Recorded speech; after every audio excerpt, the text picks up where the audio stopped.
எல்லாருக்கும் வணக்கம். இந்த கதையை எழுதி உங்களுக்கு சொல்லிட்டு இருக்க என்னுடைய பெயர் இந்து. எல்லாரும் நல்ல உடல் நலத்துடனும் மனமகிழ்ச்சியுடனும் இருக்கணும். வாங்க நம்ம சிந்தனை பெட்டகத்துல புதுசா ஒரு காதல் கதை பார்க்கலாம். இந்த காதல் கதை சீசனா போக போகுது. ஒவ்வொரு சீசன்லயுமே அந்த காதல் கதையினுடைய ஒவ்வொரு படிக்கு காதலர்கள் போவாங்க. இதோ இந்த சீசன் முதல் சீசன். இதுதான் இந்த கதையினுடைய தொடக்கம். நாம இனிமேல் பார்க்க போற காதல் கதையினுடைய பெயர் நறுமுகையின் நயவன். இந்த கதையில வரக்கூடிய பெயர், கதாபாத்திரம், நிகழ்வு, இந்த கதையில வரக்கூடிய இடம், பொருள் எல்லாமே முழுக்க முழுக்க கற்பனையானது. நறுமுகையின் நயவன் கதையினுடைய சீசன் 1 முதல் பார்வையின் அர்த்தம். பரபரப்பா இயங்கிட்டு இருக்கக்கூடிய அந்த கம்பெனியில முக்கியமான போஸ்டிங்ல இருக்கிறா குரு. முக்கியமான போஸ்ட் அப்படின்னா போஸ்டிங்கோட பேர் சொல்லி ஆகணும் இல்லையா? ஹெச்ஆரா இருக்கிறான். அவன் தான் யார் வேலைக்கு வரணும், வேலையில் இருக்கிறவங்களுக்கு என்ன பண்ணணும் அப்படிங்கிறத குறிச்சு கொடுக்குறவன். படிச்சு முடிச்சு 5 வருஷம் முடிச்ச உடனே வேலைக்கு வந்தது இந்த கம்பெனிக்கு தான். அவனுடைய பொறுப்பு, அவன் நடந்துக்கிற விதம் எல்லாத்தையும் பிரகாரம் 5 வருஷத்துல வந்த சம்பளத்தை விட டபுள் மடங்கு அவனுக்கு சம்பளம். அவ்வளோ நம்பிக்கையானவன். குணத்துல மட்டுமா, பார்க்கறக்கும் அப்படிதான். நல்லா வாட்ட சாட்டமா, கரெக்டான ஹைட் அண்ட் வெயிட்ல, அதிகமான கலர்னு சொல்ல முடியாது, அதுக்காக ரொம்ப கலர் கம்மின்னு சொல்ல முடியாது. பார்க்கறக்கு ரொம்ப லட்சணமா மாநிறமா இருக்கக்கூடியவன்.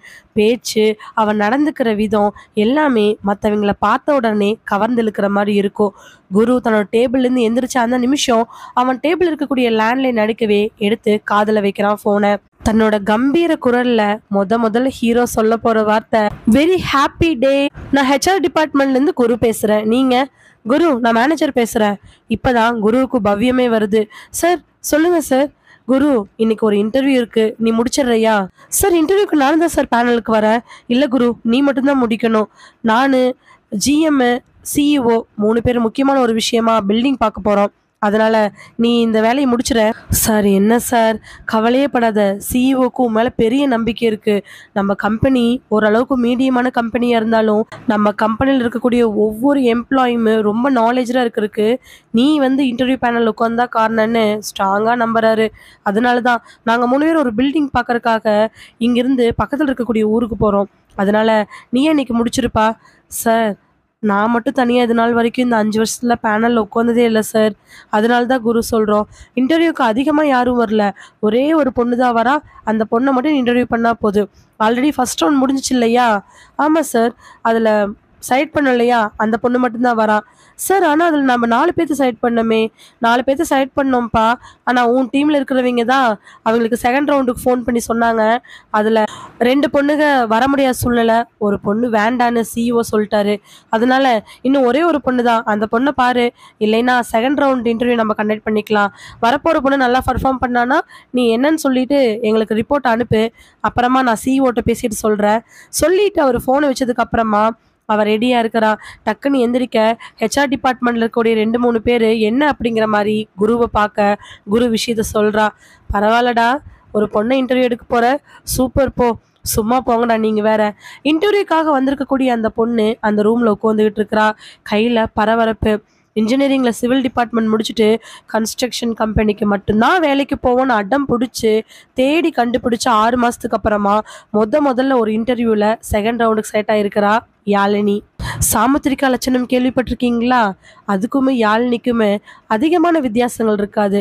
ஒரே ஒரு வித்தியாசம், சாமுத்திரிகா லட்சணத்தில் இருக்கிறத விட ஒரே ஒரு பூசல் மட்டும் பூசின மாதிரி இருப்பா. நல்லா பார்க்கறதுக்கு லட்சணமா கையெடுத்து கும்பிட்ற மாதிரி இருப்பா. சீவன தலை, போனிடெயில் போட்டிருக்க, சுடிதார் நல்லா அழகாக போட்டுக்கிட்டு, மஞ்சளும் மெரூன் கலரும் கலந்த அந்த காம்பினேஷனுக்கும் அவளுடைய அந்த சிவப்பான கலருக்குமே அப்படியே பார்க்கறக்கு அழகா இருக்கிறா. கையில் வாட்சு, இன்னொரு கையில் பிரேஸ்லெட்டு, கழுத்தில் ஒரு செயின், இதெல்லாம் அழகு சேர்த்தாலும் அவள் முகத்தில் இருக்கக்கூடிய படவடப்பு இன்னும் என்னமோ அவள் மூஞ்சிக்கு அதிகமான அழகை சேர்த்துது. அந்த இன்டர்வியூ ஹாலில் உட்காந்துட்டு இருக்க டக்குன்னு கதவை திறந்துட்டு குரு ஃபோன் பேசிக்கிட்டே உள்ளே என்ட்ராக அவளும் எந்திரிச்சு நிற்கிறா. இப்போ வரைக்கும் குருவும் யாழினியை பார்க்கல, யாழினியும் குருவை பார்க்கல. குரு ஃபோனை பேசிக்கிட்டே அந்த இன்டர்வியூ பிளேஸில் போய் உட்கார யாழினி அப்படியே குருவை பார்த்துக்கிட்டு அந்த டேபிளில் உட்கார்றா. 2 பேர்த்துக்கும் இது முதல் சந்திப்பு. ஆனால் என்னமோ மனசுக்குள்ள ஒரு பெரிய ஒரு உற்சாகம். யாழினியை பார்த்த அடுத்த நிமிஷம் குருவோட மனசுக்குள்ள அப்படி ஒரு உணர்வு. இது நாள் வரைக்கும் எத்தனையோ பொண்ணுகளை பார்த்துருக்குறோம். ஆனால் ஏன் இவளை பார்க்கும்போது மட்டும் மனசு ஏதோ ஒரு மாதிரி உணர்வை வெளிப்படுத்துது. இந்த வயிற்றுக்குள்ள பட்டாம்பூச்சி பறக்குதுன்னு சொல்கிறாங்களே, அது உடம்பு முழுக்க பறக்கிற மாதிரி இருக்கே. யாழினியும் குருவியே பார்க்குறா. எத்தனையோ பேர்த்து கூட படிச்சிருக்கோம். ஆனால் இவன் மட்டும் ஏன் பார்த்த உடனே ஒரு பெரிய ஹீரோ மாதிரி எனக்கு தெரியுறான். ஓகே, உங்கள் பேர் என்ன? குரு வார்த்தையிலேயே உருகி போயிடுறா யாழினி. வார்த்தை மட்டுமா, அவனுடைய குரல் அப்படி இருக்கு. லவ் அட் ஃபர்ஸ்ட் சைட் அப்படின்னு கேள்விப்பட்டிருக்கேன். ஆனால் இப்போ தான் உணர்றேன். அப்போல்லாம் எல்லாரையும் கிண்டல் பண்ணிகிட்டு இருந்தேன். உணரும் பொழுது தான் அதனுடைய உன்னதம் தெரியுதோ. ரெண்டு பேர்த்தோட மனசுக்குள்ளேயும் இந்த எண்ணம் இருக்குது. ஃபைலை ஓப்பன் பண்ணி கொடுக்க அதை பார்த்துட்டு, Yazhini. Yes sir. Yazhini, civil engineering இந்த இயர் தான் பாஸ்ட் அவுட் இல்லையா? ஆமாம் சார். பிளேஸ்மெண்ட்ஸ் எதுவும் வரல? பிளேஸ்மெண்ட்ஸ் வந்துச்சு சார். ஆனால் ஏன் நீங்கள் செலக்ட் ஆகலை? சார் அது வந்து ஓகே, அதை விடுங்க. இதுக்கப்புறமா குரு கேள்விகள் கேட்க யாழினி பதில் சொல்லன்னு கிட்டத்தட்ட அரை மணி நேரம் செகண்ட் ரவுண்ட் போனதே அவங்களுக்கு தெரியல. யாழினிக்கான ஒரிஜினல் மார்க்கை போடுறான் குரு. அவளுடைய பர்ஃபார்மன்ஸ், அவள் அவளுக்கு இந்த ஃபீல்டில் இருக்கக்கூடிய நாலேஜுக்கு ஏற்ற மாதிரி மார்க் போடப்படுது. அவளுடைய ஒவ்வொரு வார்த்தைகளும் அவனுக்கு என்னன்னு தெரியல, கேட்டுக்கிட்டே இருக்கலாங்கள போல் இருக்குது. இன்டர்வியூ முடிஞ்சதுக்கப்புறமா, ஓகே மிஸ் யாழினி, நாங்கள் இதை மேனேஜர், ஜிஎம் அப்புறம் சிஇஓக்கு அனுப்பணும். அவங்க என்ன சொல்கிறாங்கன்னு கேட்டு உங்களுக்கு நான் இன்ஃபார்ம் பண்ணுறேன். சரி சார். இப்போது நீங்கள் கிளம்பலாம்.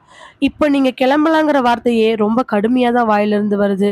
ச்சே, எதுக்காக இந்த பாலை போன மனசு இவளையே சுற்றிக்கிட்டு இருக்குது? ஏன் இவளை போக விடக்கூடாதுன்னு நம்ம மனசு தோணுது. ஆனால் இவ மேலே நம்ம இப்படி இருக்கிறது முட்டாள்தனம் தானே.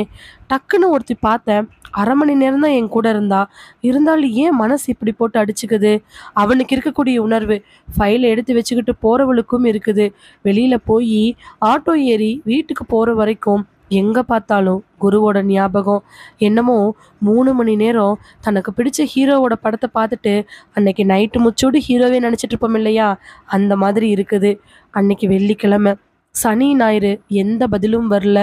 பதில் வரும் அப்படிங்கிறத விட குருட்டிருந்து வருமா அப்படிங்கிறது தான் யாழினிக்கு பெரிய கேள்விக்குறியாக இருந்துச்சு. ஒவ்வொரு வாட்டியும் வீட்டில் ஃபோன் அடித்தாலும் சரி, இல்லை அம்மா அப்பா ஃபோன் அடித்தாலும் சரி, தான் ஃபோன் அடித்தாலும் சரி, அது ஒருவேளை அந்த கன்ஸ்ட்ரக்ஷன் கம்பெனிலேருந்து வந்துடக்கூடாதா? வேலை கிடைக்கலனா கூட வேறு எங்கேயாவது வேலைக்கு போயிடலாம் இல்லையா? ரொம்ப நாள் தேடிட்டு இருக்கிறோன்னு மாஸ்டர் டிகிரி போட்டுட்டு எம்இ படிச்சுட்டு போயிடலாம். ஆனால் குருட்டிருந்து ஃபோன் வரணுமே. அடி மனசுக்குள்ளே இருக்கக்கூடிய யாழினியினுடைய காதல் மனசாட்சி அவளை இப்படியே சுரண்டுது. திடீர்னு அவளுடைய இன்னொரு பக்கம் இருக்கக்கூடிய மனசாட்சி, பைத்தியக்காரி அடி நீ, ஒரு நாள் ஒருத்தனை அரை மணி நேரம் பார்த்துருக்க, என்னமோ அவனா இனிமேல் உன் வாழ்க்கை அப்படிங்கிற மாதிரி நினச்சிக்கிட்டு இருக்கிற. அவன் யாரு, என்ன, எப்பேற்பட்டவ? முதல்ல அவனுக்கு கல்யாணம் ஆயிடுச்சான்னு உனக்கு தெரியுமா? ஒருவேளை கல்யாணம் ஆனவனா இருந்தானா நீ என்ன பண்ணுவ? லவ் ஃபெயிலியரா? அவளோட மனசு கேட்டதுமே சரிதானே. ஆனால் காதல் மனசாட்சி, இல்லை இல்லை, அவனுக்கு கல்யாணம் ஆயிருக்கிறதுக்குலாம் வாய்ப்பே கிடையாது. அவன் பார்த்த பார்வையை பார்த்தா, சச்ச, அவன் இன்னும் தப்பாக பேசல. இப்படியே மனசு சண்டை போட்டுட்ருக்குது. திங்கக்கிழமைக்கு காலையில் எந்திரிச்சு எல்லாம் பண்ணிட்டு டிவி முன்னாடி உட்காந்துருக்கிறா யாழினி. காலையில் சாப்பாடு சாப்பிட்டு முடித்தவளுக்கு ஃபோனில் தான் கண் இருந்துச்சு. அன்னைக்குன்னு பார்த்து அவள் கும்பிட்ட சாமியெல்லாம் துணை புரிஞ்சிச்சா என்னன்னு தெரியல. 11 மணி அப்படிங்கும் பொழுது யாழினியோட ஃபோனுக்கு அன்னோன் நம்பர்லேருந்து ஒரு கால் வருது. ஃபோனை எடுத்தவ படபடப்பாக உட்காந்துருக்கிறா. இது மட்டும் அந்த ஆஃபீஸ்லேருந்து இருக்கணும், அதுவும் அந்த ஹெச்ஆரே பேசணும் நினச்சிக்கிட்டு ஃபோன் எடுத்து காதில் வச்சவளுக்கு இன்னைக்கு நிஜமாலுமே லக்கி டே தான். ஹலோ, அதே குரல், அதே குரல், அதே வசீகரமான குரல். Hello Yazhini, yes, RG construction HR Guru பேசுகிறேன். அவ்வளவுதான். யாழினியுடைய சந்தோஷத்துக்கு அளவே இல்லை. அப்படியே எந்திரிச்சு நின்றுட்டு சந்தோஷத்தை அப்படியே சிரிக்கிறா, சத்தம் வெளியில் வராமல். சொல்லுங்கள் சார், உங்களுடைய ரெஸ்யூம் அண்ட் உங்கள் பர்ஃபார்மன்ஸ் எல்லாத்தையுமே சிஇஓக்கு அனுப்பணும். 2 ரவுண்ட்லேயும் நீங்கள் நல்ல மார்க் எடுத்ததுக்குனால உங்களை வந்து ஜாயின் பண்ணிக்க சொன்னாங்க. இதை விட அவளுக்கு என்ன வேணும்? இல்லை, இதை விட குருவுக்கு தான் என்ன வேணும்? ஓகே சார், எப்போ ஜாயின் பண்ணணும்? நீங்கள் இமீடியட் ஜாயினிங்கு. ரெக்ரூட்மெண்ட் பண்ணதே எமர்ஜென்சி ஸ்டாஃப் தான் பண்ணணும். ஸோ நீங்கள் நாளைக்கு வந்து உங்களுடைய சர்டிஃபிகேட்ஸோட எங்களை பாருங்கள். Sir, okay sir. ஹெச்ஆர் டிபார்ட்மெண்ட்டை பார்த்துட்டு அதுக்கப்புறமா தான் நீங்கள் மேனேஜர்ஸை பார்க்கணும். சரி சார், ஓகே. ஃபோனை வச்சிடுறான் குரு. ஃபோனை வச்ச குருவோட மனசுக்குள்ள அப்படி ஒரு சந்தோஷம். யாழினியோட ரெஸ்யூம் செலக்ட் ஆகணும், அவளுடைய ஃபைனல் பர்ஃபார்மன்ஸை செலக்ட் ஆகி அவள் இங்கேயே ஜாயின் பண்ணணும்னு அவனும் தான் சேர்ந்து வேண்டியிருக்கிறான். யாழினி வேகமாக ஃபோன் எடுத்துக்கிட்டு கிச்சன் பக்கமாக ஓடி, அம்மா அம்மா என்னன்னு சொல்லு, அம்மா எனக்கு அந்த ஆர்ஜே கன்ஸ்ட்ரக்ஷனில் வேலை கிடச்சிருச்சுமா, நாளைக்கே வந்து ஜாயின் பண்ண சொல்கிறாங்க. அப்படியா, ரொம்ப சந்தோஷமா, அப்பாவுக்கு முதல்ல ஃபோன் பண்ணி சொல்லு. அப்பாவுக்கு ஃபோன் பண்ணி சொல்ல அப்படி இப்படின்னு ஒரே உற்சாகமாக இருக்கிறா. ஆனால் அவளுடைய உண்மையான உற்சாகத்துக்கு என்ன காரணம்னு அவளுக்கு மட்டும்தானே தெரியும். நைட்டு 8 மணிக்கு மொட்டை மாடியில் நின்றுட்டு தன்னோட ஃப்ரெண்டு கிருத்திகாட்ட பேசிட்டு இருக்கிறா யாழினி. எல்லா விஷயத்தையும் சொல்லி முடிச்சதுக்கு அப்புறமா ஃபோனில் அந்த பக்கம் இருக்கக்கூடிய கிருத்திகா, ஏண்டி இது என்னடி காமெடியாக இருக்குது, காலேஜில் அத்தனை பேர் படித்தாங்க, அப்பெல்லாம் பறக்காத பட்டாம்பூச்சி 1/2 மணி நேரம் இன்டர்வியூவில் பறந்துருச்சா? தெரிலடி, ஆனால் எனக்கு அவரை ரொம்ப பிடிச்சிருக்குடி. பேர் குருவாமா. அன்னைக்கு கூட சொல்லி லைட்டாக தான் ஞாபகம் இருந்துச்சு. இன்னைக்கு அவர் பேசும்பொழுது தாண்டி ஃபுல் நேம் எனக்கு தெரிஞ்சிச்சு. குருங்கிறதே ஃபுல் நேம் ஆக்கும். தெரிலடி. யாழினி, புதுசாக ஒரு இடத்துக்கு வேலைக்கு போகிற, யார் என்னன்னு தெரியாமல் இப்போவே ஆசையை வளர்த்தி சும்மா இருடி. எனக்கு என்னன்னு தெரிலடி, மனசுக்குள்ள அவர் மேலே ஒரு ஈர்ப்பு வந்திருக்கு. இதுக்கு பேர் என்னவாடி இருக்கும்? 1/2 மணி நேரமாக நீ என்ன புலம்புனியோ அதுவாக தான் இருக்கும். நாளைக்கு ஜாயின் பண்ணிட்டு அப்புறமா முதல்ல கேள்வியா கல்யாணம் ஆயிடுச்சான்னு கேட்டு பார்த்துட்டு அப்புறம் வந்து ஃபோன் பண்ணு. ஏன்டி இப்படி சொல்கிற? பைத்தியக்காரடி நீயே. யாரோ ஒருத்தர் 1/2 மணி நேரம் பார்த்தியாம லவ் பண்ணுறாளாமா? நான் லவ்னு சொல்லல. அப்போ நீ பேசுறதுக்கு பேர் என்ன? முதல்ல அவன் யாரு, என்ன பேக்ரவுண்ட், என்ன கல்யாணம் ஆயிடுச்சான்னு எல்லாமே செக் பண்ணிக்கோ, அப்புறமா வந்து பேசு. ஃபோனை வச்ச கிருத்திகா. ஆனால் அவ சொல்கிறது சரிதானே, பார்த்த உடனே எப்படி முடிவு பண்ணுறது? நைட்டெல்லாம் தூக்கம் வரவே இல்லை. அடுத்த நாள் காலையில் வேகமாக எந்திரிச்சு தலைக்கு குடிச்சு அவளோட ஃபேவரட் சுடிதாரை போட்டுக்கிட்டு சாமி கும்பிட்டு அம்மா செஞ்சு வச்ச ஸ்வீட்டு, பொங்கல், பூரி எல்லாத்தையும் சாப்பிட்டுட்டு 8 மணி அப்படிங்கும் பொழுது 9:30 மணி ஆஃபீஸ்க்கு வீட்டை விட்டு வெளியில் வந்துடுறா. இங்கிருந்து ஒரு 1/2 மணி நேரம் ட்ராவல் தான். ஆனால் 1.5 மணி நேரத்துக்கு முன்னாடி ஆஃபீஸ் போய் என்ன பண்ண போகிறோம் யோசிச்சவ அப்படி இப்படின்னு அலைஞ்சிட்டு கரெக்டாக 9:15 இருக்கும் பொழுது ஆஃபீஸ்க்கு போகிறா. அங்கே போய் வெயிட்டர் ஹாலில் வெயிட் பண்ணிட்டு எல்லாரும் வந்ததுக்கப்புறம் 10 மணிக்கு ஹெச்ஆர் டிபார்ட்மெண்ட்டில் அசம்பிள் ஆனதும் ஹெச்ஆர் டிபார்ட்மெண்ட்டில் கொண்டு போய் ஃபைல் கொடுக்கலான்ட்டு அந்த டிபார்ட்மெண்ட்டை நோக்கி நடக்க ஆரம்பிக்கிறா. ஃபேவரட் சுடிதார், இன்றைக்கி ரொம்ப சிறப்பான நாள், நல்லா நீட்டாக வந்திருக்கோம், குருவை பார்க்க போகிறோன்னு மனசுக்குள்ளே அப்படி ஒரு சந்தோஷம். வேக வேகமாக போய் ஹெச்ஆர் டிபார்ட்மெண்ட் இருக்கக்கூடிய அந்த ரூம் பக்கம் நின்றுட்டு எக்ஸ்கியூஸ் மீன்னு கேட்க உள்ளேருந்து ஒரு லேடியோட வாய்ஸ் கேட்குது. S come in. உள்ளே எட்டி போய் பார்க்க அங்கே ஒரு சீட் எம்டியாக இருக்குது. அதுக்கு பக்கத்தில் இருக்கக்கூடிய சீட்டில் பார்க்கும் பொழுது தான் அந்த லேடி பேசுகிறாங்க. எஸ் மேம், நான் யாழினி. ஓ யாழினி, நியூவாக ஜாயின் பண்ணுறீங்களே? ஆமாம் மேடம், நியூவாக ஜாயின் பண்ணுறோம். வாங்க, உங்கள் ரெஸ்யூம்ஸும் உங்களோட டீட்டெயில்ஸ் எல்லாத்தையும் கொடுங்க. ஒரு 12:30க்கு மேலே சார் வந்துடுவார். அவரை பார்த்துட்டு நீங்கள் ஜாயின் பண்ணிக்கலாம். ஜாயின் பண்ணிட்டீங்கன்னா அதுக்கப்புறம் இங்கே தான் ஈவினிங் தான் நீங்கள் வீட்டுக்கு போகணும். இன்னையிலேருந்தே எங்களுடைய ஜாயினிங் டேட் ஸ்டார்ட் ஆகும். உங்கள் அப்பாயின்மெண்ட் ஆர்டர் எல்லாமே ரெடி ஆகிடுச்சு. சார் வந்ததுக்கப்புறம் பார்த்துக்கலாம். 12:30 ஆகும், கொஞ்சம் வெளில வெயிட் பண்ணுங்கள். உடனே பெல் அடித்து வெளியிலேருந்து ஒருத்தரை கூப்பிட அவர் உள்ளே வந்து, சார் இவங்களோட டிபார்ட்மெண்ட்டில் கொண்டு அவங்கள காட்டுங்க, அங்கே இருக்கிறவங்களுக்கு இவங்களை இன்ட்ரடியூஸ் பண்ணுவீங்க, இன்னிலேருந்து இவங்க ஜாயின் பண்ண போகிறாங்க. இன்னும் அப்பாயின்மெண்ட் ஆர்டர் கையில் வாங்கலை, பட் கன்ஃபார்ம் ஃபேக்கல்ட்டி தான், இவங்க ஜாயின் பண்ண போகிறாங்க, அவங்க டிபார்ட்மெண்ட்டில் இருக்கிற எல்லாத்தையும் இன்ட்ரடியூஸ் பண்ணுவீங்க. ஒருத்தர் வந்து வாங்க மேடம்னு கூட்டிகிட்டு போக யாழினி மனசே இல்லாமல் அந்த ரூம்லேருந்து வெளியில் வரா. குருவோட இடம் எம்டியாக இருக்குது. முதல்ல குருவை பார்க்கும் பொழுது அவள் அங்கே தான் இருந்தான். அந்த ரூமை கிராஸ் பண்ணி தான் இன்டர்வியூ ஹாலுக்கு போனான். அப்போ குருன்னு தெரியல, ஆனால் நேருக்கு நேர் வந்து உட்காரும் பொழுது தான் அது குருன்னு, அந்த இடம் குருவோடதுன்னு கொஞ்சம் கொஞ்சமாக 2 நாள் யோசிச்சு முடிவு பண்ணுனா. கண்கள் எல்லா பக்கத்துலேயும் பரப்பி விடுறா, இருந்தாலும் குரு எங்கேயுமே தெரியல. கொஞ்சம் தூரம் நடந்து போனதுக்கு அப்புறமா ஒரு சின்ன ரூம் வருது. அந்த ரூம்குள்ளே கதவை திறந்துட்டு போகிறாங்க. கண்ணாடி ரூம் தான், வெளியிலேருந்து பார்த்தா எல்லாமே தெரியும். இருந்தாலும் முக்கியமான டிபார்ட்மெண்ட் ஒவ்வொருத்தங்களுக்கும் ஒவ்வொரு ரூம். இவளும் ஒரு மெயின் டிபார்ட்மெண்ட், அதனால அந்த டிபார்ட்மெண்ட் ரூமுக்குள்ளே போகிறா. மற்ற ஆஃபீஸ் ஸ்டாஃப் எல்லாமே அந்த பெரிய ஹாலில் கிட்டத்தட்ட ஒரு 30 பேர் சிஸ்டத்தோட வேலை செஞ்சுட்டு இருப்பாங்க. இவன் அந்த ரூம்குள்ளே போனதுக்கப்புறமா அங்கே ஒரு 7 பேர் மாதிரி வேலை செஞ்சுட்டு இருக்கிறாங்க. சார், மேடம், உங்கள் டிபார்ட்மெண்ட்டில் இவங்க புதுசாக சேர்றாங்க. அவர் சொன்ன உடனே அங்கே இருக்கிறவங்க எல்லாருமே கை தட்டுறாங்க. யாழினி பொய்யா ஒரு சிரிப்பு சிரிச்சுக்கிட்டு அங்க இருக்க எல்லாத்தையும் பார்க்கறா. டக்குன்னு ஒரு ஆளு, "என்னம்மா எதுவும் பேச மாட்டேங்கிறீங்க? பேர் என்ன? ஊர் என்ன? எங்க படிச்சீங்க? அதெல்லாம் சொல்ல மாட்டீங்களா?" கேட்ட உடனே யாழினிக்கு அப்பதான் சுயநினைவு வருது. மூலையில ஒரு பக்கம் குருவோட ஞாபகம் ஓடிட்டே இருக்க. அப்படியே தான் படிச்சது, எங்கிருந்து வர என்னங்கிறது எல்லாத்தையும் சொல்லிடுறா. கொஞ்ச நேரத்துல 7 பேருமே அவ கூட மிங்கிள் ஆக ஆரம்பிச்சிடுறாங்க. அவங்க என்னென்ன பேச யாழினி சிரிச்சு பேசினாலும் குரு எங்கங்கிற கேள்விதான் இருக்குது. லஞ்ச் பிரேக் வர 12:30 மணிக்கு மேல வந்தவர் லஞ்ச் பிரேக் அப்புறம் அவளை பார்க்க அவளும் அப்பாயின்மெண்ட் ஆடுறவாங்க, சேலரி எல்லாம் ஃபிக்ஸ் பண்ணனு நடக்கிறது எல்லாமே ரொம்ப சந்தோஷமா தான் இருக்கு. ஆனா அவளுடைய நாள் முடிவுல அவளுக்கு கிடைச்ச பதில், குரு இன்னைக்கு ஆஃபீஸ் வரல. கடைசியா ஆஃபீஸ் முடிஞ்சு போகும்போது தன்னோட கொலீக்ஸ் எல்லாத்துக்கிட்டையும் சொல்லிட்டு ஆஃபீஸ்லேருந்து வெளியில வந்தவ அங்கிருந்து ஆட்டோ பிடிச்சி பஸ் ஸ்டாண்ட் வந்து பஸ் ஸ்டாண்ட்ல இருந்து பஸ் பிடிச்சி வீட்டுக்கு போறா. வர வழியெல்லாம் அவளுடைய யோசனை, ஒருவேளை இன்னைக்கு ஒரு நாள் அவர் லீவா இருப்பாரு, நாளைக்கு வந்துருவாரு, இல்ல வேலையை விட்டு போயிட்டாரோ, சொன்ன மாதிரி கிருத்தியாவோட பேச்சு நம்ம நம்பலாமா நம்ப வேண்டாமா? கிருத்தியா சொன்ன மாதிரி அவருக்கு கல்யாணம் ஆகியிருந்திருந்து அவங்க ஒய்ஃப்க்கு இது கன்சீவா, சிச்சி இல்லை டெலிவரியா, இல்லை குழந்தைக்கு மண்டை அன்னைக்கு நைட்டு முழுக்க அவளுக்கு பிச்சுக்குது, கண்ணெல்லாம் கலங்கி கலங்கி நிற்கிது. நினைக்க நினைக்கதான் இன்னும் பாஸ் அதிகமாயிட்டே போகும். முட்டாள்தனமான காரியம்தான். ஆனால் ஏன் இப்படி நடந்துக்கிறேன் நான்? முதல் பார்வையில் 1/2 மணி நேரம் சந்திப்பில் நான் இப்படி பண்ணுறது நியாயம்தானா? அதே கேள்வியோட தூங்கி எந்திரிச்சவ அடுத்த நாள் கிளம்பிட்டு ஆஃபீஸ்க்கு ஸ்கூட்டியில் போக ஆரம்பிக்கிறா. ஸ்கூட்டி எடுத்துக்கிட்டு ஆஃபீஸ் போகிற வரைக்கும் குருவோட ஞாபகம். உள்ளே போய் நேற்று ஆக்டிவேட் ஆன ஃபிங்கர் பிரிண்ட் எல்லாத்தையும் வச்சுட்டு பயோமெட்ரிக் அட்டனன்ஸ் போட்டுட்டு அவளுடைய டேபிளுக்கு போகிறதுக்கு முன்னாடி கண் பார்வை அங்கிருந்து அப்படியே ரொம்ப தூரம் தள்ளி இருக்கக்கூடிய ஹெச்ஆர் டிபார்ட்மெண்ட்டில் தெரியுது.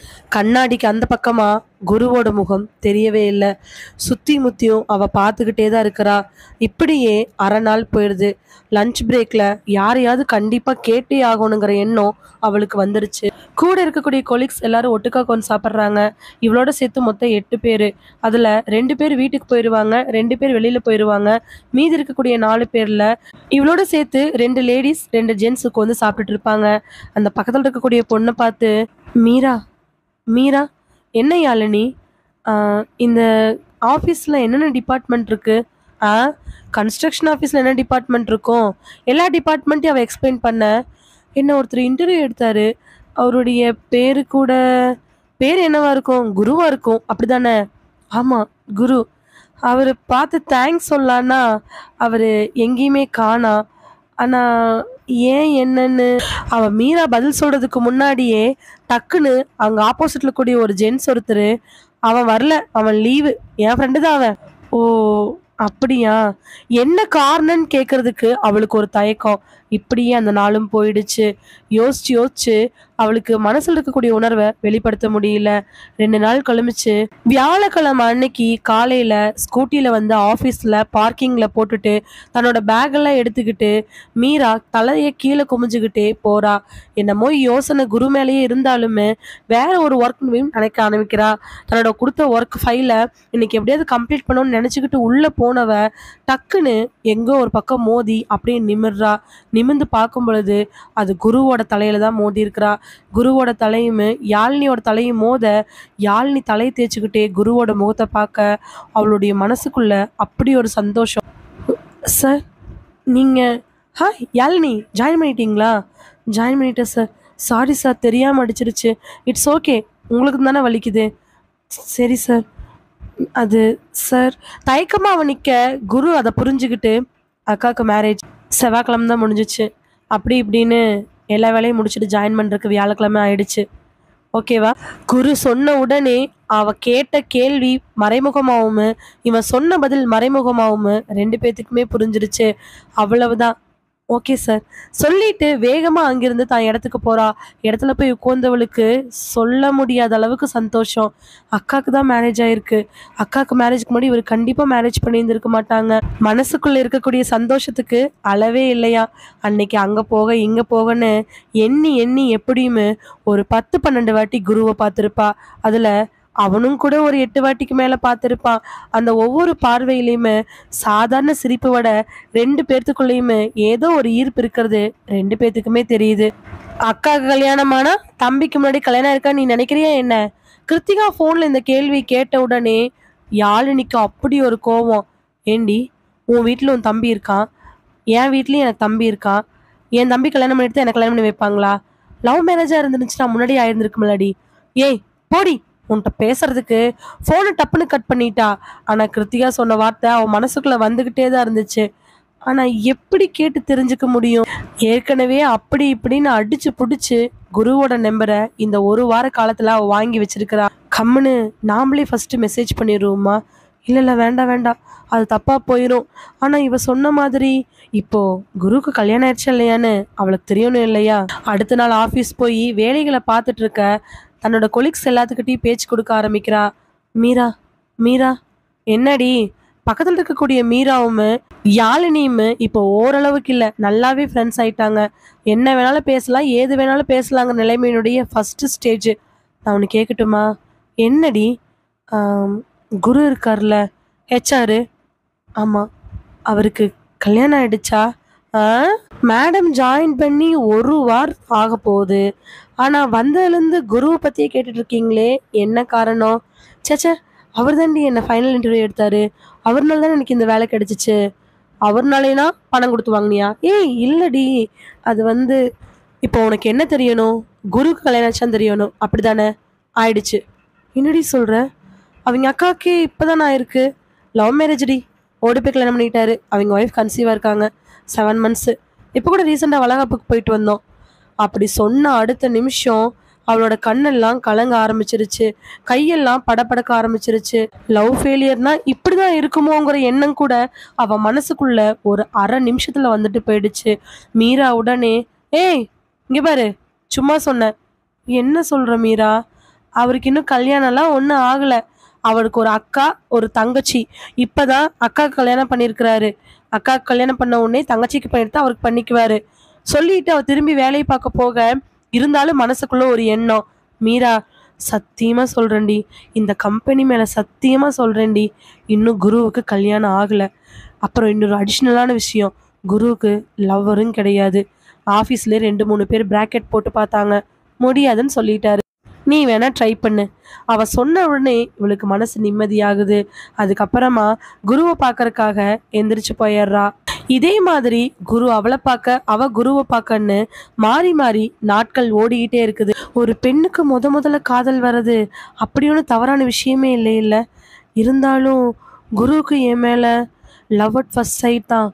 ஆனால் குரு என்னை பார்க்குற பார்வை எல்லாமே ரொம்ப அழகா, நான் அவரை பார்க்குற மாதிரி தானே இருக்குது. இதே கேள்வியோட 2 மாசத்தை கடந்துடுறாங்க. மீரா கிட்ட கூட இந்த விஷயத்த போட்டு டப்புன்னு உடைச்சிட்றா. இப்போதைக்கு யாழினியோட கதையை தெரிஞ்சவங்க, இல்லை யாழினியினுடைய அழகான காதல் கதையை தெரிஞ்சவங்க மீராவும் கிருத்திகாவும் மட்டும்தான். அப்பப்போ வரக்கூடிய கேள்விகள் என்னமோ மனசை காயப்படுத்தினாலும் அதெல்லாம் இருக்காதடி. குரு கிட்ட நீ சொல்லி பாருடி, அவருக்கு ஒருவேளை என்ன இருந்துச்சுன்னா அப்படின்னு. மீராவும், ஆமாண்டி, நீ நினைக்கிறது சரிதான், அவர் என்ன ஏதுன்னு தெரியல, அவருக்கு ஒருவேளை உன்னை பிடிக்கலன்னா நீ ரொம்ப ஏமாந்து போயிருவேலன்னு கிருத்திகாவும் 2 பக்கத்துக்கு மத்தளத்தில் அடிக்கிற மாதிரி அட்வைஸ் பண்ணிக்கிட்டே இருக்கிறாங்க. சொல்லிடலாமா வேண்டாமா? ஒருத்தி சொல்லுன்னு டார்ச்சர் பண்ணுறா, ஒருத்தி அவருடைய மனசு தெரிஞ்சுக்காம சொல்லாதேன்னு சொல்றா. ரெண்டுமே சரிதான்னு தெரியுதுன்னு இன்னொரு 2 மாசம் ஓடிடுது. ஒரு நாள் ஞாயிற்றுக்கிழமை அன்னைக்கு காலையில தூங்கி எந்திரிச்சு வெளியில வரா. காலைல எந்திரிச்ச உடனே ஃபோன் எடுத்து பார்க்குற மெசேஜ் குருட்டிருந்து வந்திருக்குதான்னு. ஏன்னா இந்த 4 மாச காலத்துல அப்பப்போ குருட்டிருந்து குட் மார்னிங் வரும், இல்லை பொங்கல் வாழ்த்து, தீபாவளி வாழ்த்துன்னு ஏதாவது ஒரு ஃபங்க்ஷன் வாழ்த்து வந்துக்கிட்டு தான் இருக்கும். ஃபோனை எடுத்து பார்த்தவளுக்கு குருட்டிருந்து எந்த குட் மார்னிங்கும் வரல. எல்லாரும் இருக்கக்கூடிய காமன் குரூப்லேயுமே குரு எந்த மெசேஜும் பண்ணல. குருவோட டிபி மட்டும் ஒருக்கா எடுத்து பார்த்துட்டு ஃபோனை வச்சுட்டு ரெஸ்ட் ரூம்லாம் போயிட்டு வெளியில வரா. வந்து பார்க்கும் பொழுது ஹாலில் அவளுடைய அக்கா மாமனார் உட்காந்துட்டு இருக்கிறாரு. அக்கானா சொந்த அக்கா இல்லை, ஏன்னா யாழினிக்கு ஒரு தம்பி மட்டும்தான். அக்கானா அப்பாவோட அண்ணன் பொண்ணு, அவளுடைய சொந்த பெரியப்பா பொண்ணுனுடைய மாமனார் உட்காந்துருக்கிறாரு. வாங்க மாமா சொல்லிட்டு கிச்சனுக்கு போயிடுறா. காஃபி ஆல்ரெடி அவர் குடிச்சு டம்ளரை வைக்க அவள் அதை பார்த்து சிரிச்சுட்டு தான் காஃபி வாங்கறக்கா கிச்சனுக்கு போனவ அங்கே ஏற்கனவே அம்மா டிஃபனுக்கு இட்லி ஊற்றிட்டு தேங்காய் சட்னி தக்காளி குழம்பு வச்சுட்டு இருக்க. எட்டி பார்த்து, காஃபி எங்கம்மா? அங்கே வச்சிருக்கேன் பாரு, எடுத்து ஊற்றி குடி, ஆறி போயிருக்குமே, இப்போ தாண்டி மாமாவுக்கு வச்ச. என்னம்மா அக்கா வராம, அத்தை மாமா யாருமே வராம இவரு மட்டும் வந்திருக்கிறாரு, பொறு, அவர் போனதுக்கப்புறம் அப்பா சொல்லுவாரு. வந்தவரு ஏதோ ஒரு மஞ்சள் கலர் பைய அவர்கிட்ட குடுத்துட்டு, அதுக்கு பதிலா ஏதோ ஒரு மஞ்சள் கலர் பைய வாங்கிட்டு 3 இட்லி, வெண்பொங்கல், வடை, சாம்பார், தக்காளி குழம்பு, தேங்காய் சட்னின்னு வயிறு ஃபுல்லா சாப்பிட்டுட்டு, போம்போது கூட ஒரு ஃபில்டர் காஃபி ஒண்ண குடிச்சுக்கிட்டு 12 மணிக்கு மேல கிளம்பி போறாரு. சமையல் கட்டுல மதியம் சமையல் பண்ணிட்டு இருக்கிற அம்மாட்ட போயி, "எதுக்கும்மா வந்தாரு? என்ன விஷயம்?" எதுவுமே சொல்லாம போறாரு. அதிசயமா இருக்கு. அக்கா கல்யாணம் ஆகி கிட்டத்தட்ட 9 வருஷத்துக்கு மேல ஆச்சு. இவர் தனியா வந்ததே இல்லையே! என்னவா? அது ஒண்ணும் இல்லடி. உங்க அக்காவோட கொழுந்தனார் இருக்கார்ல. யார் கேட்குற? அதான்டி அந்த கார் கம்பெனி வச்சிருக்கிறாங்கல்ல. ஆமா, அவருக்கு என்ன? அவர் வீட்ல இருந்து உன்னை பொண்ணு கேட்குறாங்களாமா. அந்த விஷயமா அப்பா பார்க்க வந்துட்டு போயிருக்கிறாங்க. அம்மா சொன்ன உடனே அவளுக்கு நாடி நரம்பெல்லாம் துடிக்க ஆரம்பிச்சிருச்சு.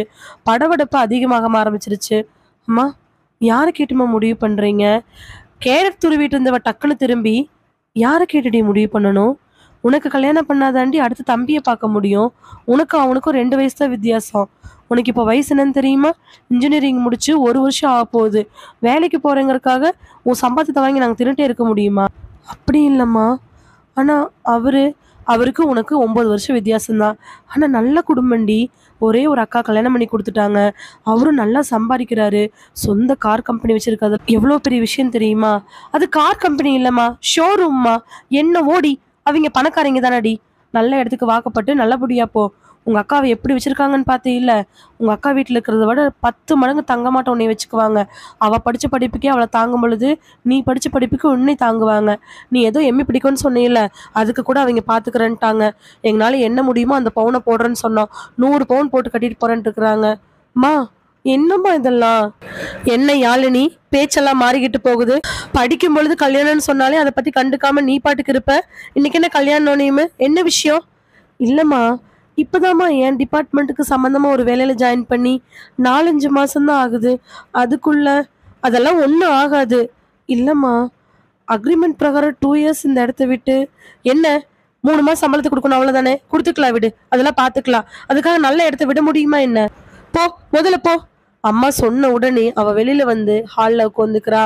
அப்பா ஜாதகத்தை தூக்கிட்டு வேக வேகமா அவளை பார்த்து சிரிச்சுக்கிட்டே வெளியில வண்டி சாவி எடுத்துக்கிட்டு, ஏமா, சரிங்க, பார்த்து போயிட்டு வாங்க. சமையல்கட்டுல இருந்து உத்தரவு வரவே அவர் வண்டி எடுத்துக்கிட்டு போறாரு. யாழினிக்கு நல்லாவே தெரியும் பொருத்தம் பார்க்க தான் போறாங்க அப்படின்னு. மனசுக்குள்ள இருக்கக்கூடிய வேதனைய சொல்ல முடியல. இன்னும் குரு கிட்ட லவ்வும் சொல்லல. குருவை மறக்கவும் முடியல. குரு மனசுக்குள்ள ஆணி அடிச்ச மாதிரி உட்கார்ந்துருக்கிறான். இப்ப நான் போய் எப்படி அவரை கல்யாணம் பண்ணிக்க முடியும் குரு இல்லாம? ஆனா குருவுக்கு இந்த எண்ணம் இருக்குமா? திங்கக்கிழமைக்கு காலையில் ஆஃபீஸ் போனவளோட முகத்துல எந்தவித உணர்வும் இல்லாம மீரா ஏன்னு கேட்க, ஏற்கனவே முந்தின நாள் நைட்டு கிருத்திகாட்ட சொன்ன எல்லா விஷயத்தையும் மீரா கிட்ட சொல்ல, கம்முன்னு உங்க மாமாவே கல்யாணம் பண்ணிக்கடின்னு கிருத்தியா கொடுத்த மாதிரி முட்டாள்தனமான விஷயத்த மீரா சொல்லல. ஏய், நான் ஒரே ஒரு வழி சொல்லட்டுமா? என்ன? டக்குன்னு எந்திரிச்சு போய் குரு கிட்ட கேட்டுரு. என்னடி சொல்ற? கண்ணு விரிய, மூச்செல்லாம் சூடா வர. ஆமாண்டி, அதான் பெட்டர். லஞ்ச் பிரேக்ல போய் குருட்ட டைரக்டா கேட்டுரு. இல்லடி, எனக்கு ரொம்ப படபடப்பா இருக்கு. ஜாதகம் பாட்டு உங்க அப்பா நேற்று நைட் என்ன சொன்னாரு? 8 பொருத்தம் இருக்குதுன்னாங்க. ஹலோ மேடம், இனி முகூர்த்தம் இன்னொரு 1 மாசத்துல வந்துடும். நிச்சயம் வச்சுட்டாங்கன்னா அப்புறம் நீ அவர் தான் கல்யாணம் பண்ணி ஆகணும். ஒருவேளை நிச்சயம் வச்சு நீ எல்லாத்துக்கிட்டையும் என்கேஜ்மெண்ட் ஆயிடுச்சுன்னு சொன்னதுக்கப்புறம் குருவுக்கு மேலே இன்ட்ரெஸ்ட் இருக்குன்னு தெரிஞ்சுன்னா ரொம்ப கஷ்டமாக போயிடும்டி. அதுக்கப்புறம் நிச்சயதார்த்தம் நடத்தினாலும் கெட்ட பேர் தான். குரு வேணான்னு சொன்னாலும் உன்னால தாங்கிக்க முடியாது. அதுக்கு காதுங்காது வச்ச மாதிரி குருட்ட போய் ப்ரப்போஸ் பண்ணிடு. ஏய், நான் இதெல்லாம் பண்ணதே இல்லடி. ஸ்கூல் படிக்கும்போது காலேஜ் படிக்கும்போது ஏதோ ஓரளவுக்கு நல்லா இருக்கிறதுனால எங்கிட்ட தாண்டி எல்லாரும் சொல்லியிருக்காங்க. ஏய், ப்ரப்போஸ் பண்ணது அப்படின்னு தப்பான விஷயம் இல்லடி. தன்னுடைய விருப்பத்தை சொல்கிறோம், அவ்வளோதான். தான் விருப்பத்தை சொல்லி இவங்க நம்ம கூட வாழ்ந்தாங்கன்னா லைஃப் நல்லா இருக்கும்னு நாம் ஒரு அப்ரோச் பண்ணுறதுக்கு பேர் தானே ப்ரப்போஸு. பண்ணுறவங்க எல்லாருமே கெட்டவங்கன்னு கிடையாது. அதனால நல்லா இருக்கிறவங்களும் இருக்காங்கடி. போடி, குருகிட்ட பேசு. மீராவோட ரொம்ப நேரம் பிரைன் வாஷ், இடையிடையில கிருத்தியாவுக்கு ஃபோன் பண்ணி பேசுனது எல்லாம் சேர்ந்து அவளுக்குள்ள ஒரு தைரியம் வருது. இன்னைக்கு குருகிட்ட கேட்டுற வேண்டியதுதான். இந்த 5 மாச காலத்துல குருகிட்ட பேசின வார்த்தைகள் ரொம்ப கம்மி. பார்த்து பார்த்து சிரிச்சது, அப்பப்ப பாக்குறது, குரு அடிக்கடி இவங்க டிபார்ட்மெண்ட் சைடு வருது, இவ அடிக்கடி அவங்க டிபார்ட்மெண்ட் சைடு போறது தான் இருக்கே தவிர, இதனால் வரைக்கும் நான் உன்னை காதலிக்கிறேன், நீ என்ன காதலிக்கிற அப்படிங்கிற மாதிரி எண்ணங்கள் 2 பேருமே எதுலையுமே பரிமாறினது கிடையாது. வாட்ஸ்அப்ல நார்மல் மெசேஜ் கால் கூட அஃபிஷியலா இல்ல ஏதாவது ஃபங்க்ஷனா இல்ல என்னைக்காவது ஒரு நாள் தான் குரு பண்ணியிருக்காரு. அதுவுமே இவ பண்ணதில்லை. இருந்தாலும் பரவாயில்ல, மீரா சொன்ன மாதிரி ஒரு முயற்சி செஞ்சு பார்க்க வேண்டியதுதான். ஒருவேளை நாளைக்கு என்கேஜ்மெண்ட் ஆனதுக்கப்புறம் குருவுக்கு நம்ம மேலே இன்ட்ரெஸ்ட் இருக்க தெரிஞ்சு நிச்சயதார்த்தையும் நிறுத்த முடியாமல் குருவையும் கல்யாணம் பண்ணிக்க முடியாமல் திணறி போனால் என்ன பண்ணுறதுன்னு முடிவெடுத்து தான் ஒட்டுமொத்த தைரியத்தையும் திரட்டிக்கிட்டு குருகிட்ட கேட்கலான்னு முடிவு பண்ணுறா. சாயங்காலம் எல்லாரும் ஆஃபீஸ் முடிஞ்சு வண்டி எடுக்கிறதுக்காக பார்க்கிங் சைடு போக குரு தன்னோட பைக் எடுத்துக்கிட்டு முன்னாடி வந்து நிறுத்தி ஹெல்மெட் போடுறதுக்காக ஹெல்மெட் எடுத்து உள்ள சுற்றி முற்றி பார்த்துட்டு அதை ஒரு துணி எடுத்து தொடச்சிக்கிட்டு இருக்கிறாரு. யாழினி வண்டி எடுக்காம குருவோட வண்டிக்கு முன்னாடி நடந்து போறா. குரு ஹெல்மெட்லாம் தொடச்சிட்டு தலையில போடலான்னு போகும் பொழுது யாழினி அவன் நோக்கி வரதை பார்த்துட்டு ஹெல்மெட் அப்படியே வண்டி மேலே வச்சுட்டு அது மேலே கை வச்சு நின்றுட்டு இருக்கிறான். ஏற்கனவே ஆஃபீஸில் இருக்கிற 3/4 பேர் கிளம்பி இருக்க, ஒரு 5-6 பேர் தான் போக வேண்டியது இருக்குது. அங்கே ஆட்கள் நடமாட்டம் சுத்தமாகவே இல்லை. யாழினியும் குருவும் மட்டும்தான் அங்கே இருக்கிறாங்க. பைக் எடுக்கிறதுக்காக வந்த ஒருத்தர் கூட பைக்கை எடுத்துட்டு அவர் பாட்டுக்கு போயிடுறாரு. குருவுக்கு முன்னாடி வந்து நின்ன யாழினி குருவை பார்த்து, உங்ககிட்ட கொஞ்சம் பேசணும், சொல்லு, என்ன விஷயம்? குருவோட பார்வையை பார்க்கும் பொழுது மீரா மேலே அவருக்கும் ஆசை இருக்குன்னு நல்லாவே தெரியுது. மீரா குருவை பார்க்கும் பொழுது ஒரு படபடப்பில் பார்க்குறா. என்ன கண்ணெல்லாம் இன்னைக்கு ஒரே பயமா கலக்கமா ஏதோ மாதிரி இருக்கு, என்னன்னு தெரிஞ்சுக்கலாமா? இல்லை, நான் உங்ககிட்ட ஒரு விஷயம். உடம்பெல்லாம் காய்ச்சல் வந்த மாதிரி அவளுக்கு கொதிக்குது, மூச்சு காத்தெல்லாம் ரொம்ப சூடாக வருது. ஆனால் குரு மட்டும் ரொம்ப கூலாக நின்றுட்டுருக்கிறா. என்னன்னு சொல்லு, சொன்னதானே தெரியும். அது நான் டைரெக்டாக உங்ககிட்ட ஒரு விஷயம் சொல்லணும். சொல்லணுமா கேட்கணுமா? இல்லை, சொல்லணும். சரி சொல்லு. குரு அப்படி சொன்னதுக்கப்புறமும் அவளுக்கு ஒரு நம்பிக்கை வரல. இப்படியே நேரம் போயிட்டே இருக்குது. வண்டி எடுத்துட்டு வந்தவங்க எல்லாரும் ஒரு நிமிஷம் நின்றுட்டு அவங்கள பார்த்துட்டு கூட போயிட்டாங்க. கடைசியா மீராவோட வண்டி, யாழினியோடைய வண்டி, குரு மட்டும்தான் நின்றுட்டு இருக்கிறாங்க. மீரா அங்கிருந்து ஒரு 20-30 அடி தள்ளி இருக்கக்கூடிய ஒரு மரத்துக்கு கீழே உட்காந்துக்கிட்டு இருக்கிறா. யாழினி எப்படியாவது சொல்லிடுவாங்கிற நம்பிக்கையில அவளுக்கு தொணை போல. மணியை பார்த்த குரு பெருமூச்சு விட்டுட்டு, இப்போ சொல்றியா இல்லையா? ரொம்ப நேரம் ஆயிடுச்சு, என்னன்னு தெரிஞ்சுக்கணும்ல.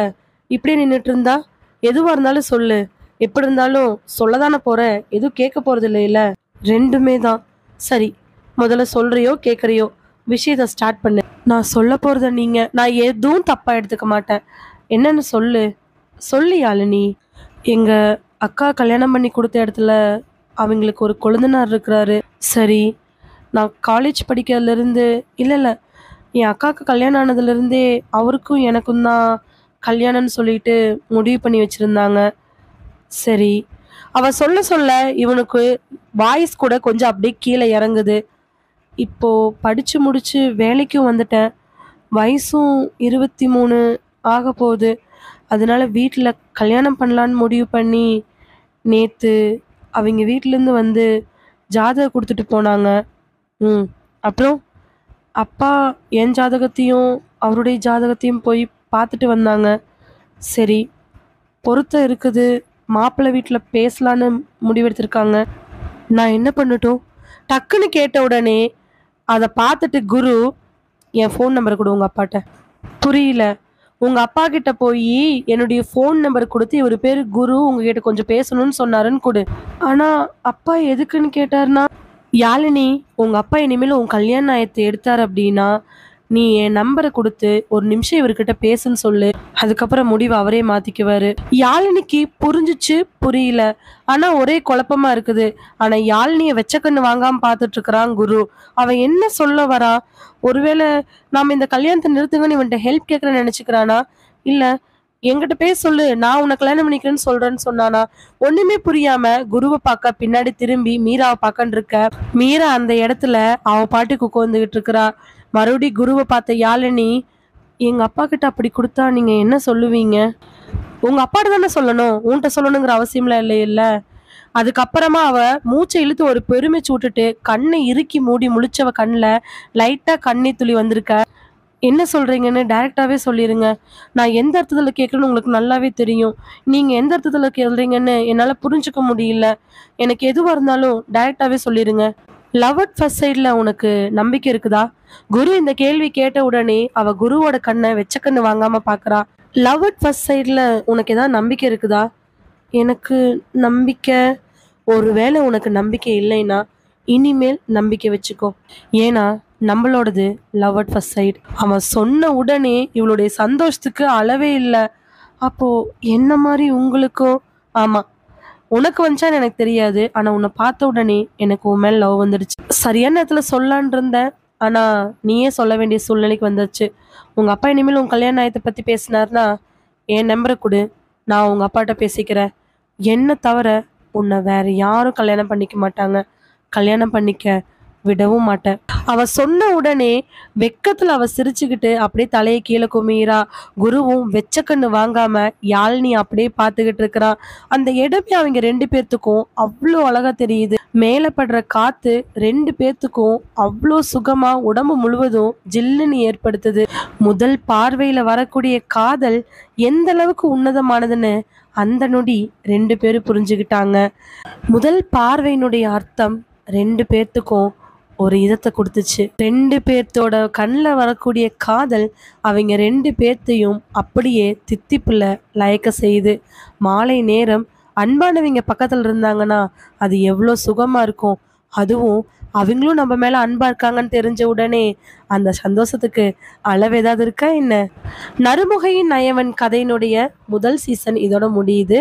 2வது சீசன்ல உங்களை சந்திக்கிறேன். அது வரைக்கும் நன்றி. மகிழ்வித்து மகிழ்ந்திருங்கள்.